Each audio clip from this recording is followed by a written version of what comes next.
Good morning, friends, and good morning to Ayya Soma. So this morning we're going to have another sutta study led by our favorite resident bhikkhuni. So hello and welcome to all the people who are joining in. So hello, Michael, Gita Jnana, Jens. Hello, Jens. Hello, counselor friend Edward and Denise. Happy to see all of you joining in, and also welcome to everyone else who's lurking. Feel free to put in some comments, those of you who are silently watching. And please pay attention to the sutta study, and if you have questions, you can type them in at any time. Hello, Amaranta. You can type in questions at any time, and Ayya Soma will answer them at the end. So at this time, I'll pass it over to Ayya Soma. Thank you, Bante, and thank you all for joining us this morning. I'm the favorite bhikkhuni because I'm the only bhikkhuni. I'm also a sneezing bhikkhuni. And it reminded me of my father. My father always used to say, "Oh, you're my favorite daughter." That's because I was the only daughter.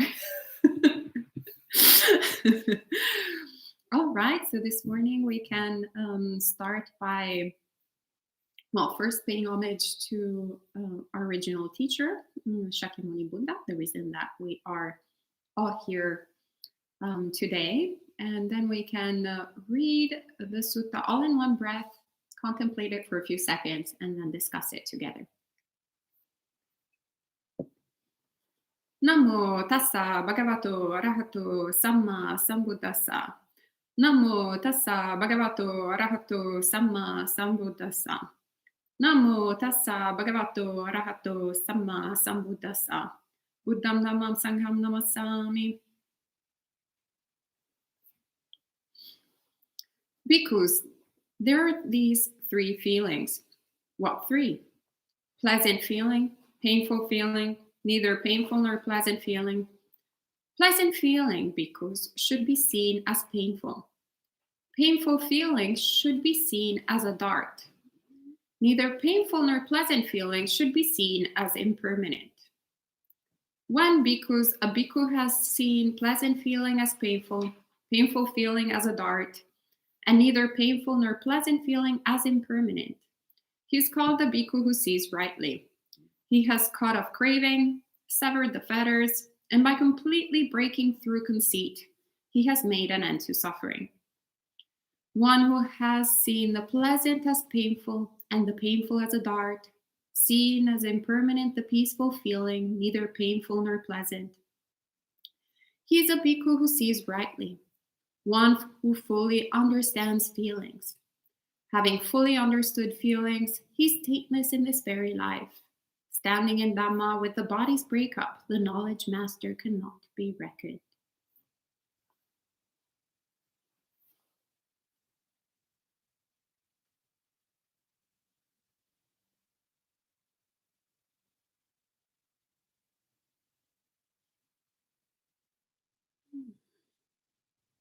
Beautiful sutta. I feel like not much explanation is needed because the Buddha always picks the right words that make us reflect. And actually from that reflection comes the practice. And from that practice comes a deeper understanding of where we're at and where we're trying to go. And we keep on investigating the Dhamma until we realize it for ourselves. But since I'm here for sutta study, I'll try to share my interpretation of the message of the sutta. So first of all, this is a sutta taken from the Samyutta Nikaya, in particular, the Vedana Samyutta. So this section of teachings dedicated entirely on the subject of Vedana, on the subject of feelings. It's a delicious, short little section in the Samyutta Nikaya. So all of them are my favorites, together with many others. And I guess first and foremost, it's important to clarify what are we talking about um, when we say the word feelings in English. So, or what exactly Vedana and Pali is. So normally feelings has this sort of exception of emotional sort of states. That's normally how how we speak about it. How are you feeling? Bhante Sudhasan. Bhante Sudhasan is going to tell me a lot of stories about. Well, actually, probably Bhante Sudhasan will not, but maybe that was a bad example. Um, but maybe someone else will start giving a bit of a story of what's going on, why they're experiencing what they're experiencing, and it will have a lot of different emotional connotations. But when we talk about feelings in Buddhist practice, we're talking about actually precisely what the Buddha is mentioning here. So pleasant feeling, painful feeling, neither painful nor pleasant feeling. So the raw sensation that anything that we come in contact with produces. And then from there, all the sort of emotional states or ideas or thoughts that we can have about it, that's not within the realm of Vedana, but can be dependently arisen from whatever we're experiencing from feelings. The Buddha describes feelings as has different ways actually of describing it, uses different metaphors throughout the suttas. One of my favorites is he compares it to winds. So cold winds or hot winds that come from the north, the south, the east, the west, in all sorts of, all shapes and forms in different directions. Another way that he talks about it is like being in a house where people are entering. Actually, here at the monastery is very relevant because we have a lot of doors in this building. So at the very beginning, when I was a little bit paranoid that we weren't locking things, I was like, oh, I think people entered in the foyer. Maybe they entered in the kitchen. Maybe they entered upstairs. Maybe they entered over there. I think I heard a noise here or a noise there, right? Because there are a million different entrances. So that's kind of our experience all the time. We have feelings coming in and out from all our sort of sense contact. So lots of different entryways, and perhaps also multiple feelings happening at the same time, because we're having right now, I have bodily sensations. I'm hearing not that much because we're in a relatively quiet place, but there's still sound, there's still noise that is producing either a neutral feeling, pleasant or unpleasant, and so forth. Smells, tastes, and yeah, and definitely lots of thoughts. I always have a busy house of thoughts. There's also different feelings in terms of both actually carnal and spiritual. The Buddha talks about them in those terms. So things that we're experiencing, as I was mentioning just earlier, in terms of what we're experiencing with the body mainly. And then things that we can experience, for example, through our meditation practice. So on a more spiritual level, that then produces either pleasant, unpleasant, or neutral feeling.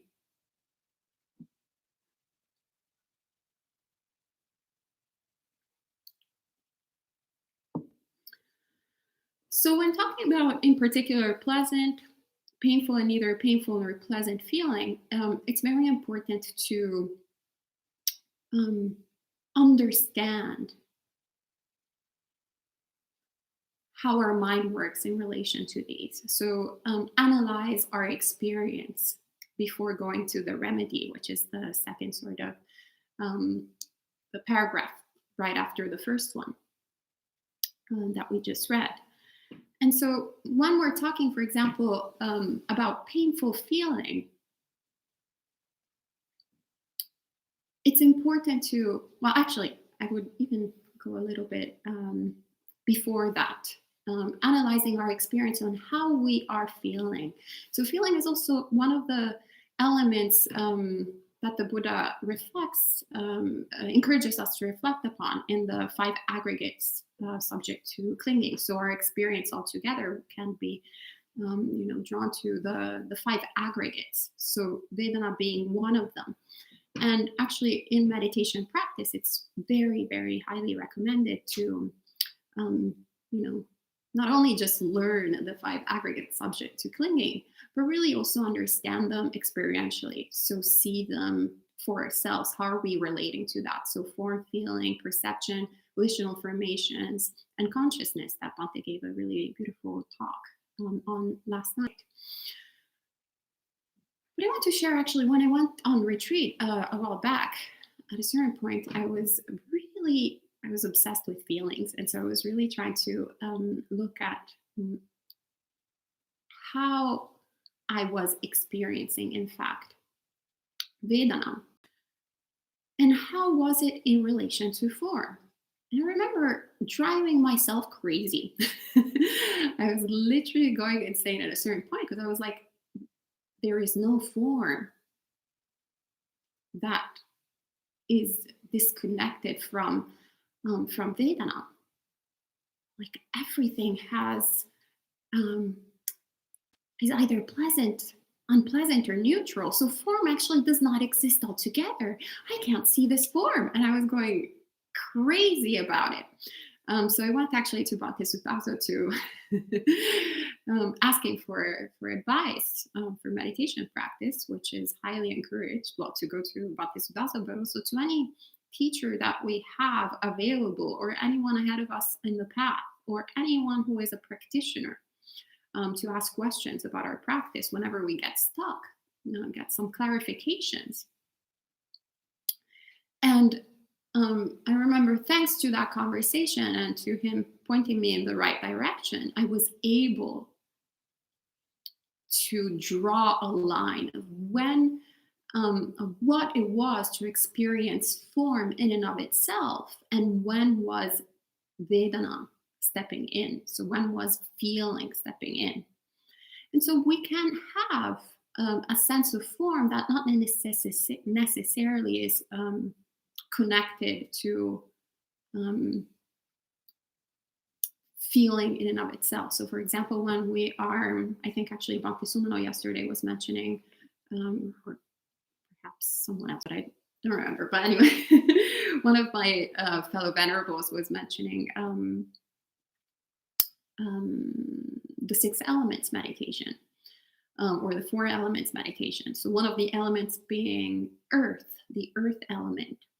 So whenever we are observing how we are experiencing the earth element, so the solidity of the body, that's when we're embracing form. And we can do it right now in this moment. Just having this sense of earth element, of body, of burden, actually. So now, when we're getting into the burden territory, that's where it starts crossing over with Vedana. Because we can have perhaps an unpleasant feeling with the body. It's very, very often happens in meditation. At the very beginning, it's dull. It's actually neither pleasant nor painful. We're just there. We're like, I wish it could be more exciting. And then it becomes exciting, but not in the way that we were expecting. The body starts aching a lot. Right? So we feel a painful feeling. Too much excitement. Then we're like, oh, actually, it was kind of great when it was a little bit dull and boring. Now there's this, I feel like they're cutting all my legs. So much pain experienced in the body. So then what we do is, instead of observing the pain, understanding the pain, we start stabbing ourselves over and over again in another way, in a spiritual way. So the Buddha talks about pain in terms of um, in connection, so painful feeling in connection to then suffering. So when we're experiencing something unpleasant, something painful that he equates to a dart, he says, well, then our mind naturally gravitates back to craving sort of pleasant state of existence, which can be even as dull as, not having anything exciting happening. The dullness becomes pleasant all of a sudden. And so that's where the craving starts. The mind cannot figure out any other way out from escaping this experience of suffering, of pain, than creating more suffering, creating this agitation, creating like, either I need to move, and then start this whole process all over again. How many times has it been successful to move during meditation when one is experiencing pain? Yeah, we do it over and over again. We're like, oh, this time is going to work. Actually, it always makes things worse. And so we get an insight in the workings of the mind experientially, not because the Buddha tells us so. Well, of course, the Buddha tells us so he gives us sort of an infrastructure where to do this investigation. But it's not just words. It's not something intellectual, but we see how our mind, my mind, his mind, her mind, their mind, everyone's mind works in the same way when we are uninstructed. Like, I don't like this, I don't want this, this is horrible. I am sure if I move my leg, I'm going to be happy. And then we're happy for 2 seconds, and then we're back into the same cycle. And then we have it. It's also very exciting during retreats. The more people, the more you see you hear all of this noise, all of this restlessness. And it's also interesting because in this process, it's perhaps the only time where we're actually aware of, for a second, of the neither pleasant nor unpleasant feeling. And that's because it has gone away. So we're like, hey, all of a sudden, it was really not a bad state of existence.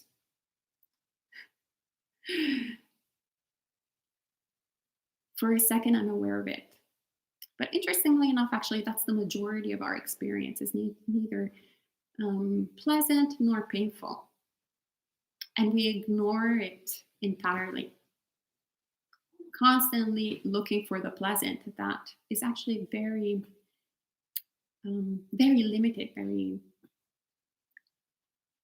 very small percentage of our experience. So in all this process, we see that what we are nurturing a lot whenever we go about this, let's call it actually natural human way, we're cultivating a lot of aversion, and we're cultivating a lot of greed, and we're also cultivating a lot of ignorance, because we're ignoring most of our experience for daily life, because we're not really observing neither pleasant nor unpleasant feelings. A lot of aversion, because we don't like unpleasant feelings. And a lot of craving, because we're constantly looking for the pleasant.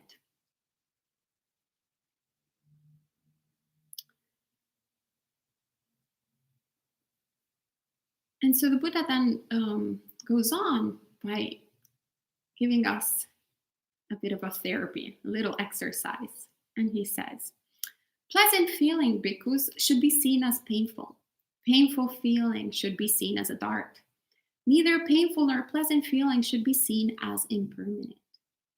So one goes, pleasant feeling should be seen as painful? Like, really? There's already a very little bit of pleasantness in this life, and I need to start looking at this in a painful way? Wow, these Buddhists are really depressed.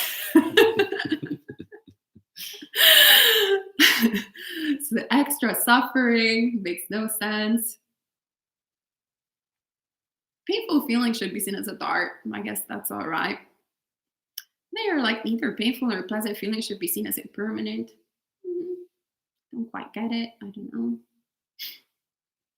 But let's get back to the pleasant feeling that should be seen as painful.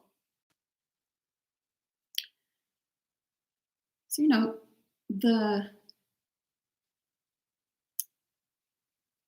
how is it that we relate to pleasant feeling would be the question. So it seems that ice cream, for example, is a very popular. Majority of people find it very pleasant. So we think, okay, I have a bit of ice cream. Yesterday there was actually ice cream on the table. So in fact, I took it, pleasant feeling. But is it actually pleasant? What is it that is pleasant about ice cream? Is there a 100% pleasant experience in ice cream? If you start observing your actual experience when eating ice cream, you'll also see a bunch of unpleasant feelings too. For example, ingesting something really cold. All of a sudden, it's kind of unpleasant. Yet we remove it altogether when we're having ice cream, because we're not really having ice cream. We're having our idea of ice cream.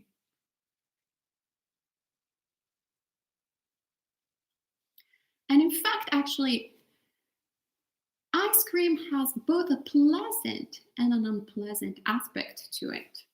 So we should be aware of both.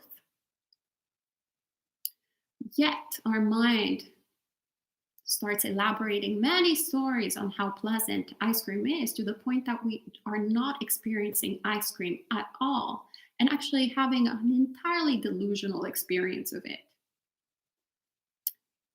Which is why the Buddha gives us the antidote of doing the opposite, of focusing, pointing the mind towards the unpleasantness of the pleasant experience, of the pleasant feeling. And we can extend this also to, our mind states. It was very interesting after our 2-month retreat here at Empty Cloud. We had to engage. We were silent for two months,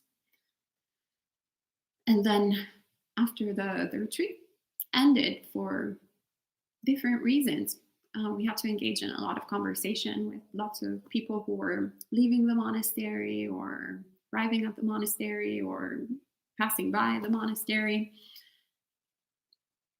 And it was so interesting because at a certain point I found myself, I was not able to stop talking.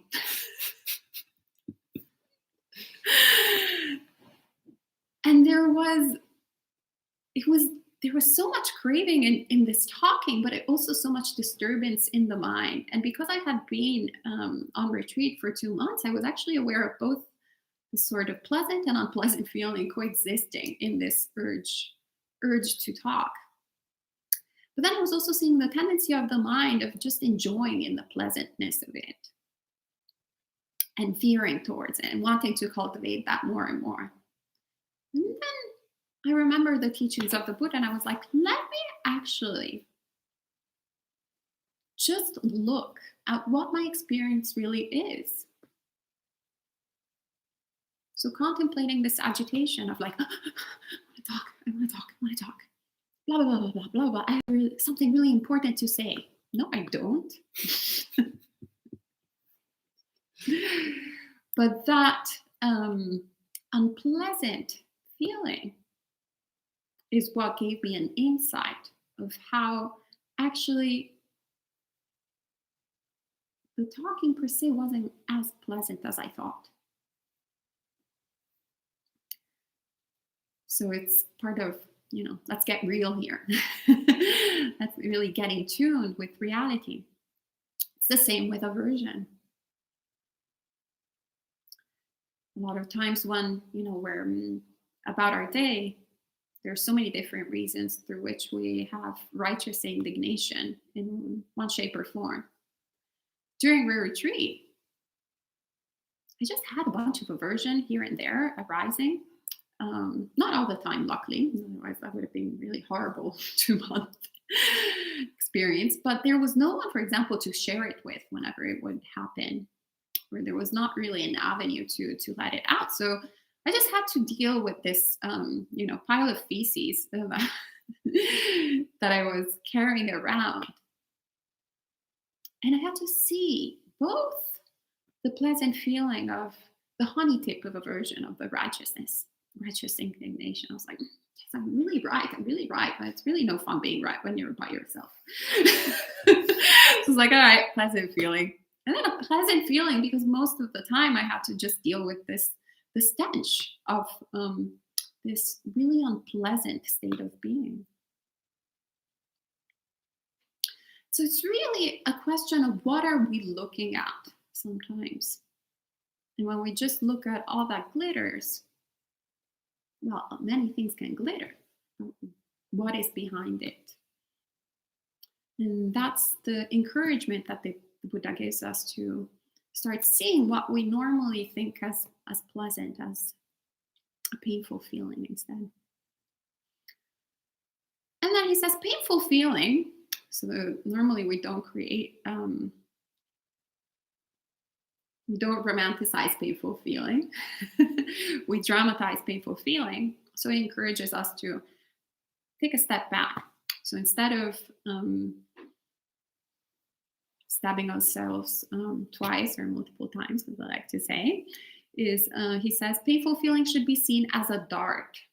So instead of the two darts, we only get hit once. As Bhante Gunaratana from Bhavana Society likes to say, pain is inevitable, suffering is not. So the physical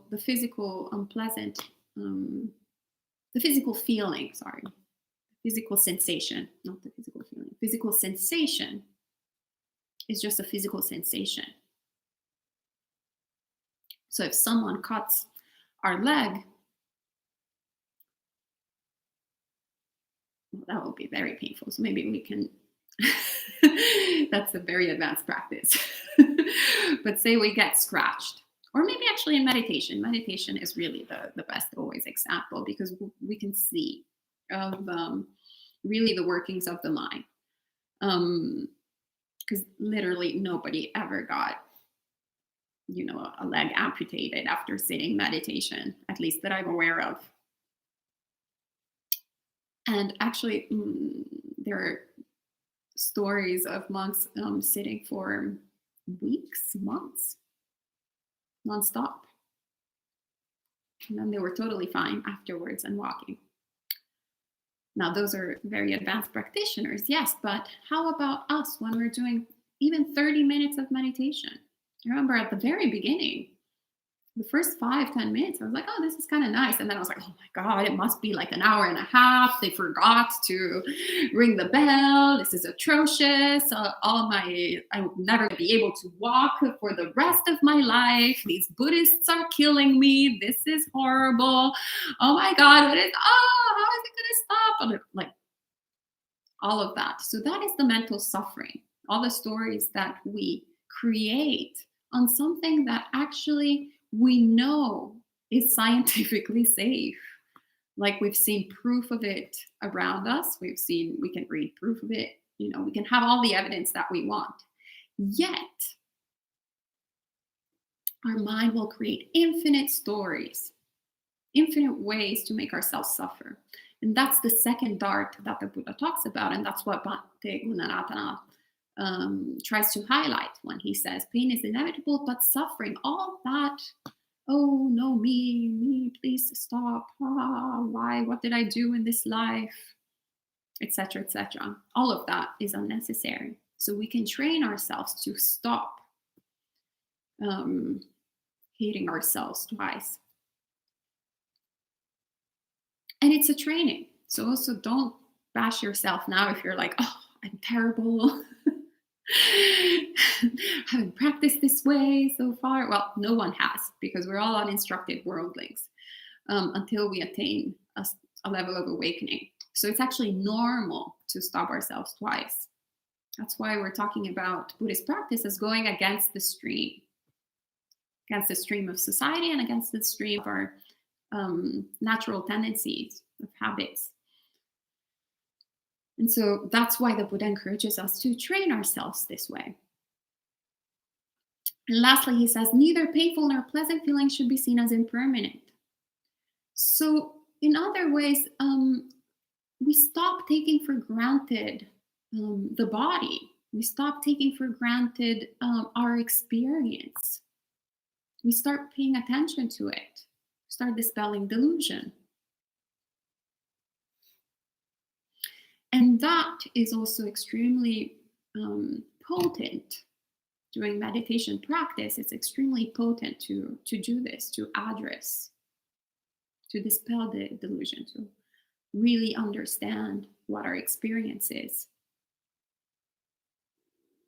We have been breathing since we were born. Yet I'm pretty sure the majority of people have spent more time playing video games than they have paid attention to the breath, right? Something so common as breathing.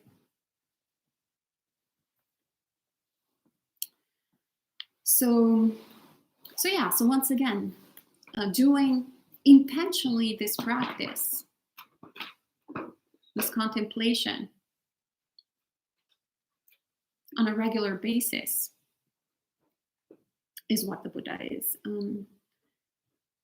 is encouraging us to do.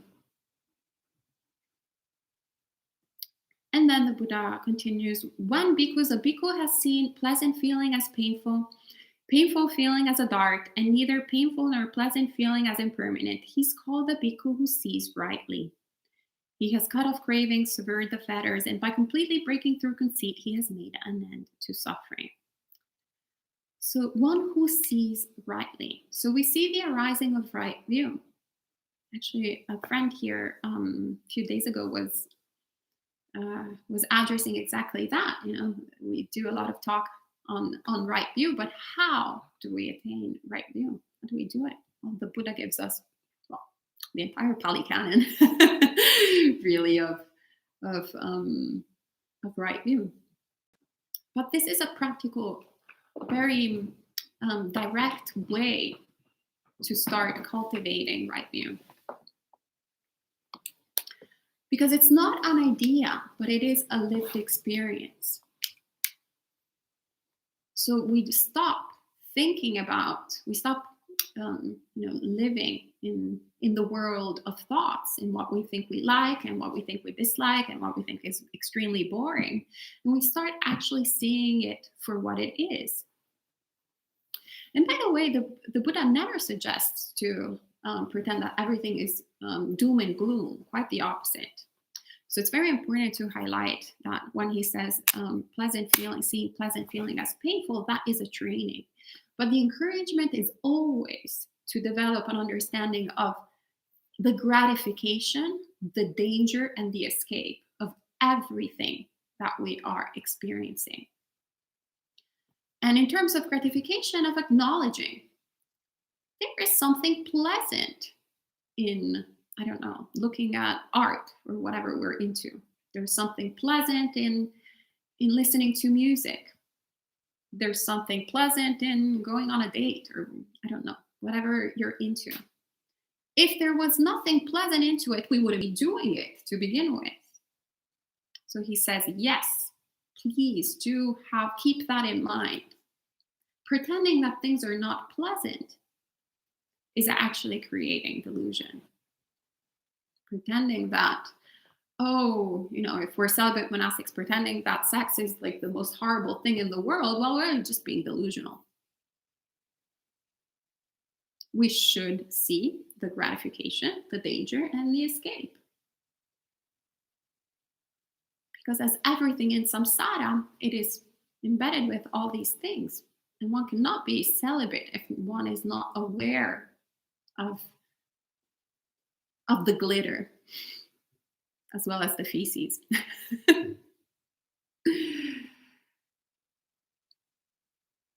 And so the danger, of course, is that anything that we like, that we find pleasant, is impermanent, is unreliable, is subject to change. Whether it's a relationship, if we've been in relationships even once, multiple times, you get really good experience of of the cycle. You're like, oh, this one is great. This one, this is it. This is going to be the special one. And then it's not. I mean, it's special at the very beginning. It's great at the very beginning. Everything is great, and then it's not great anymore. And then we start another relationship.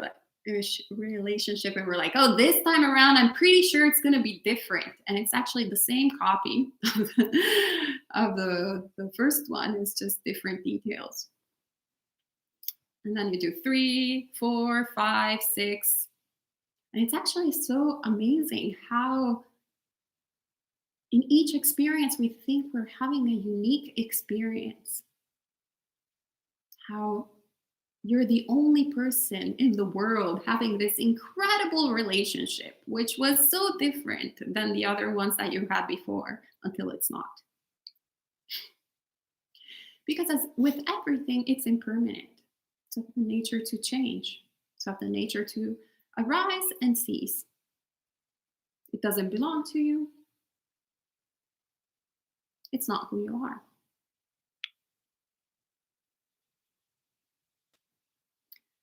So when we start acknowledging impermanence, well, actually, before we start acknowledging impermanence, really reflecting, really understanding it, our natural escape, as we were saying earlier, natural tendency is to, change, look for something pleasant straight away. So if we broke up with someone and we're like, okay, where's the next relationship? Or perhaps we don't want to get into a relationship. Where is the next string of sensual pleasures, like, whatever it is.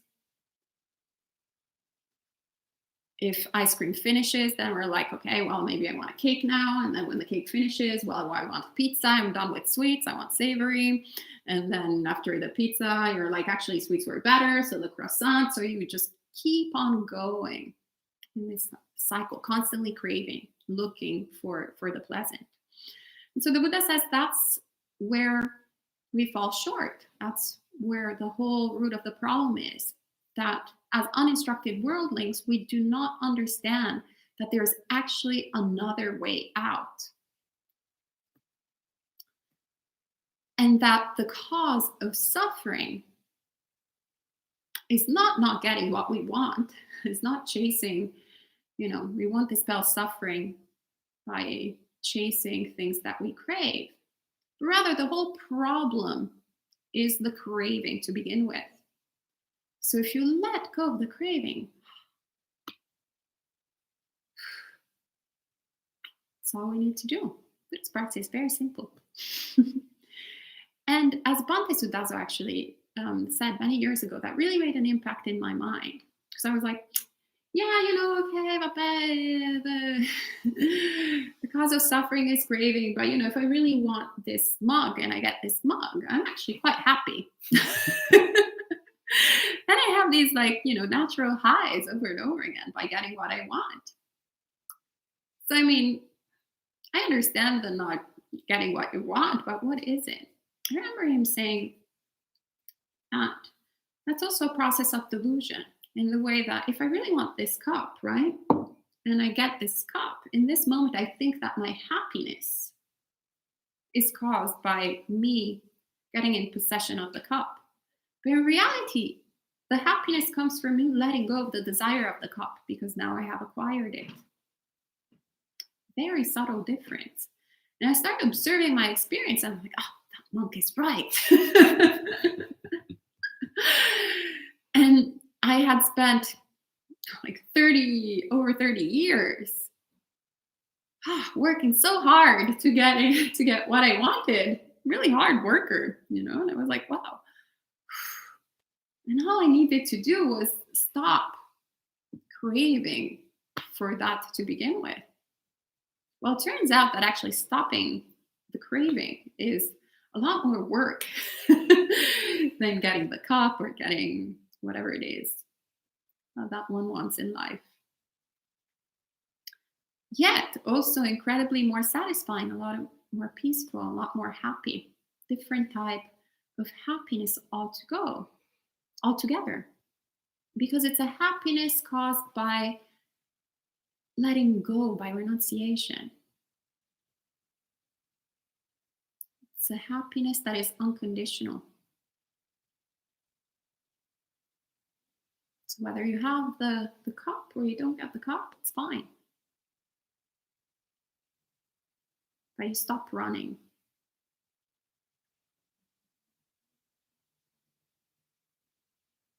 And so we start seeing, we develop right view in this way because we start seeing that pretty much everything that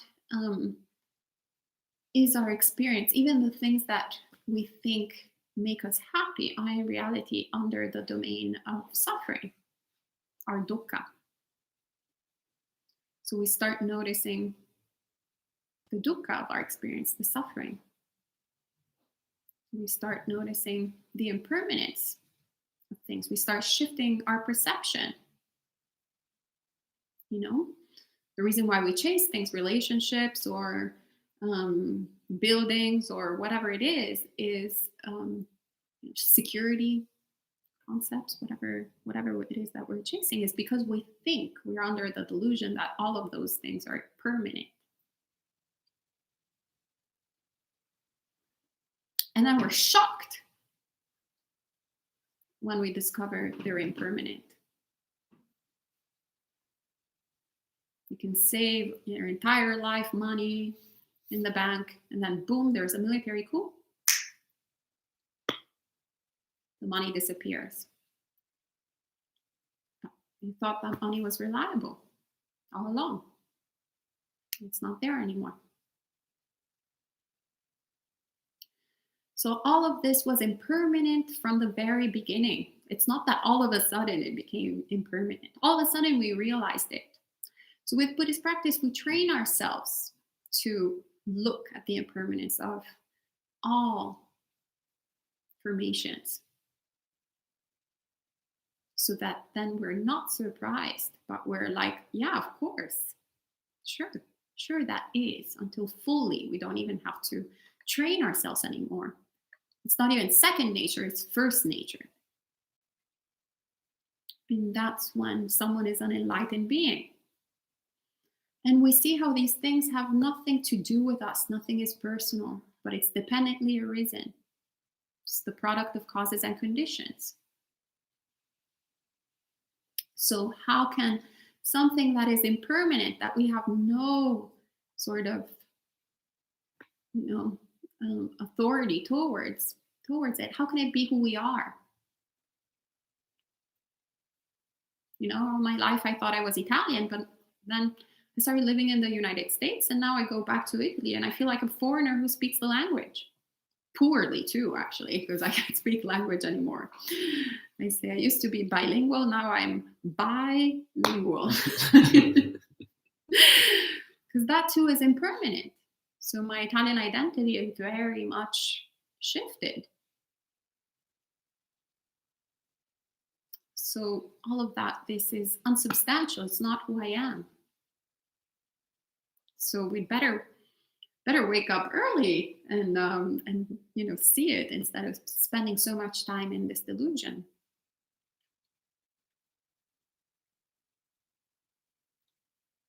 And of course, the more we practice this way, then instead of running after anything that we crave, instead of um, cultivating greed. What arises in the mind is this passion, this enchantment. It's a natural consequence, which doesn't mean being an alienated android. Quite the opposite. It means being extremely peaceful and happy. Whenever you see very developed practitioners, like, yeah, when we were traveling in Thailand, for example, or also in Taiwan, ah, incredible beings. Hmm. Happy, peaceful, content. What a great state of being.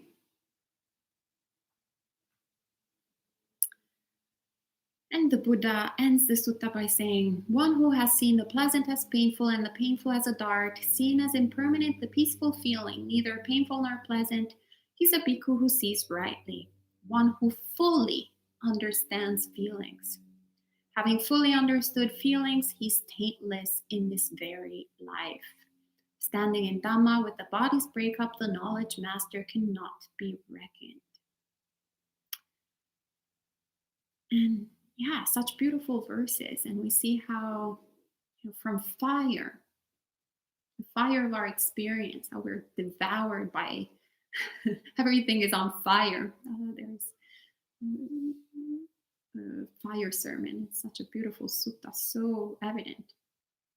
Actually, these days, sometimes if you're in particular places in the earth, like California or Australia, that due to climate change, there is often some really horrible fires happening there. You can see also a visual experience. We were in Australia when the massive fires were happening there. Wow, yeah, the whole world is on fire. The whole mind is on fire all the time. But from there, we can go to coolness. The Buddha, the creator of cool. So yeah, that's what really means being cool. Being an enlightened being. So we start really understanding what feelings are, instead of projecting on our experience,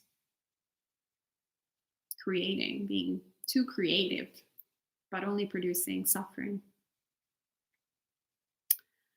So this is what comes to mind this morning. So I'll pass it on to people, since we have it's getting close to the end of our talk this morning, our time together. So if you have any questions or comments, feel free to type them in the live chat, and I'll try my best to answer them.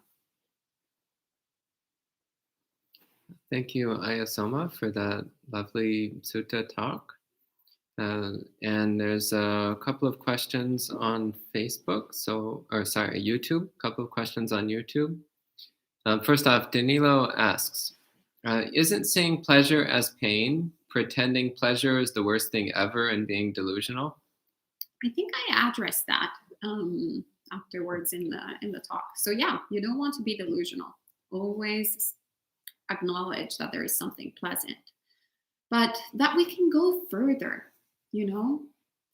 That sensual pleasure is really not that great.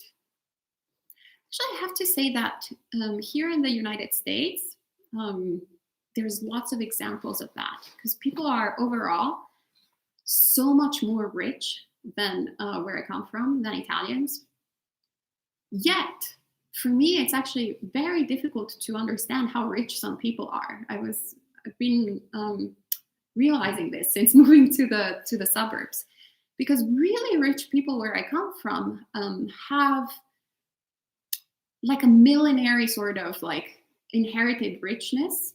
So they have some really like artificial developed taste. So you can kind of spot it, as opposed to here, it being a more recent type of richness, maybe. then people accumulate a lot of stuff. So it's kind of like sometimes the difference between someone kind of very wealthy and someone um, not that wealthy is really just more in terms of the number of t-shirts and the number of like sneakers they have rather than in the quality of it, so to speak. So it's not apparent, as it can be in a place like, well, probably actually the entire rest of the world, really, because even going to Thailand or, yeah, India, it's very clear where they are on the spectrum of society and what kind of income they have at the end of the year, so to speak, or their family has. But yeah, it's important to see it, to understand that there's something pleasant. I used to work in the fashion industry. It was very pleasant in certain respects in terms of material goods. Yet, I guess I was wise enough to see that certain things weren't really making me happy, and that there must have been something further. And yeah, there's so much more. Actually, not having all that crap is, for example, a source of happiness. Very difficult to get to even conceive the possibility that not having things actually makes you happy. It's so weird. And yeah, the Buddhist teachings are counterintuitive. Happiness is counterintuitive. So we have to have a leap of faith, really like take it as working a hypothesis. And instead of questioning the Buddha's words, we should question our own understanding of reality, our own intuition, so to speak. Question it and try to prove the Buddha wrong. That's, the quest that I got into my monastic life, prompted by Venerable Robina Cortin. I was like, sounds good. Okay, I'll prove the Buddha wrong. Well, unsuccessful, hence I'm in robes. And Gita says, Ayya, are we to become aware of feelings that arise, whether pleasant, unpleasant, or neutral? See them arising and passing, and watching our intentions and being guarded using wisdom, ultimately a process of training our mind? Sadhu, great. Yeah, A++. Great. And then Danilo has some further comments. But maybe before going into those, is there anything from Instagram? Then I'll come back to these. So yes, on Instagram, if anyone else has questions, feel free to type them in. So far, Laura says, I understand that attachment leads to suffering, but as a mother, how do you not get attached to your children, especially when they're little? Mm-hmm. Well, that's, I think, a problem of words. I know that in Western psychology, so disclaimer, I'm not a therapist and I'm actually not interested at all in psychology. I was only interested in psychology for a brief period of time until I found Buddhism. And so I kind of tossed everything outside of the window because I'm a bit radical, I guess, in that respect. But from my understanding, within psychology, attachment is used in a different way than it's used in Buddhism. But when it comes to, so for example, when you recite the Metta Sutta, the Buddha describes this unconditional love as the love of a mother for their own child, something extremely beautiful to be cherished. But he doesn't continue going, and then make sure that your child does this X, Y, and Z thing and nothing ever happens to him, like in terms of like if he decides to become a monk, for example, and you were planning for them to be a lawyer, even if they never expressed any interest in being a lawyer, then you're going to tell them that they're an ungrateful child. And then if they go outside of the house or go with XYZ people at this certain time and this other time, then you're going to have anxiety and panic attacks and, all of these unwholesome mind states that come with attachment. So when you're craving for someone, especially in this case, an individual, to stay the same for a long period of time, immutable, and actually change based on, if the person needs to change, then it has to change based on your likes and preferences. So that's when, especially, being a parent is something very, very difficult. I have to say, I'm not a parent myself, or I'm a cat parent maybe, but not a human parent. But just growing up, I have to say now I have a lot of compassion for my parents, because they never had the Dhamma.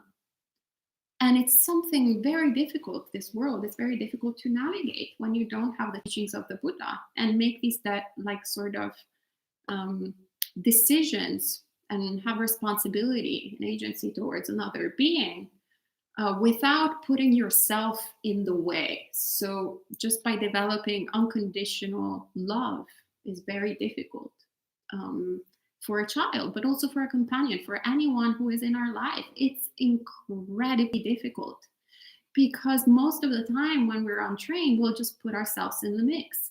And we'll go, I want this and I want that, and I did this for you, and why are you not doing this for me? And blah, blah, blah, blah, blah. So that's where attachment comes in. That's where it becomes unwholesome. But caring for another being, that is entirely wholesome. So what we should be doing is cultivating compassion and letting go of attachment. Actually, Bhante Sumano's family is incredible. They're not Buddhist, but they're basically Buddhist in the way that they're Buddhist by action. So incredibly supportive. I mean, they're all from Jamaica, right? So it's not really a culture that is aware of what Buddhist monks do, or what they're doing, and why they wear weird clothes. And at a certain point, Bhante Sumano was like, well, yeah, I decided to give up all of my belongings, everything that I worked for, everything that you worked for too. And his hair was shaved, so that was good. That was easier. And then he's like, oh, I'm also getting rid of all my nice clothing and wearing bed sheets instead. And yeah, that's great. And his parents were like, are you happy? You look happy. Wonderful. Let me offer you food. Just like in the suttas. I was amazed. So for the winter retreat, almost every week, his family would offer food to the Sangha, not only to Bhante Sumano, but to the entire Sangha. And I was amazed. So yes, that is incredible unconditional love. I have much mudita for him. My parents, I mean, they're lovely people. I care for them a lot, but definitely had the opposite reaction. And that's because this was not matching, what they wanted for me. So it comes from their intention is not, they're not wishing me the worst in life, but they can't unconditionally love their child, because there's a lot of attachment to how things were in the past, or how things were in their minds. So I hope that clarifies the difference between going about it by compassion or going about it by attachment. So be like Bhante Sumano's mother and father.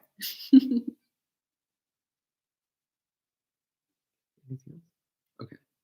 So Danilo had a few more comments. First, she said,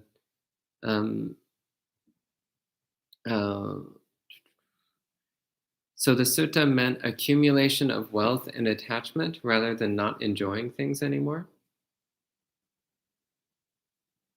And she further said, to me, owning things is stressful, and I try to own the minimal amount that I need, which really annoys my mother, who says I'm just being very irresponsible. No, you're doing great. So, of course, we need certain requisites, even us monastics, that, are on the sort of extreme end of society in terms of belongings and acquisitions. We still we still need a robe, to protect us from the elements, an alms bowl so we can eat and receive alms, requisites, medicine, food, etc. So there's certain things we choose to go around. I guess they're optional in certain areas, but it's really going about what we need rather than what we crave. And so it seems like you're already going in the right direction. And a lot of times, actually, not a lot of times, all the time, what we crave is really dependently arisen too. And it's the product of advertising. Most of the stuff, of the junk that we want, we think we're deciding it. No, we're not. I used to work in the editorial business, in the editorial side of things. And I was one of the people who was creating all these crazy, bizarre cravings in people. Ugly things sometimes. It's like, this is such an ugly, useless thing, and I have to be very creative in selling it fundamentally, in making it look cool and nice so that people will crave it. Yeah. So you thought perhaps you bought a crappy little thing that people like me created, thinking that it's something that you want. Actually, no. There's a whole system that is behind it. So it doesn't belong to us. We can just throw it away. Yeah. I thought I always wanted a Chanel bag. No, I didn't. It's just people like me who created the idea that I wanted a Chanel bag. As a matter of fact, the majority of human beings in this world system never matured the craving of a Chanel bag. It didn't exist until last century, and they were doing quite fine. And Danilo also said, in this case, I understand it is to be loving towards the people close to you, whether loved one or child, without owning them or being controlling. Yeah, that's very good. Okay. And that's the last thing on YouTube, so maybe. And likewise on Instagram Live. Okay. Great. All right. Well, thank you for joining us this morning. And we'll have monk chat this evening. Not one, not two, but 3 monks. Who will be these 3 monks? You will discover tonight at 7:30 p.m. New York City time, both on YouTube Live and on Instagram Live, our new favorite app. So you can tune in and ask any questions that you like related to Buddha, Dhamma, and Sangha, or somewhat related to Buddha, Dhamma, and Sangha, and the monastics will try their best to answer them. And we can end the morning with 3 sadhus. Sadhu, sadhu, sadhu.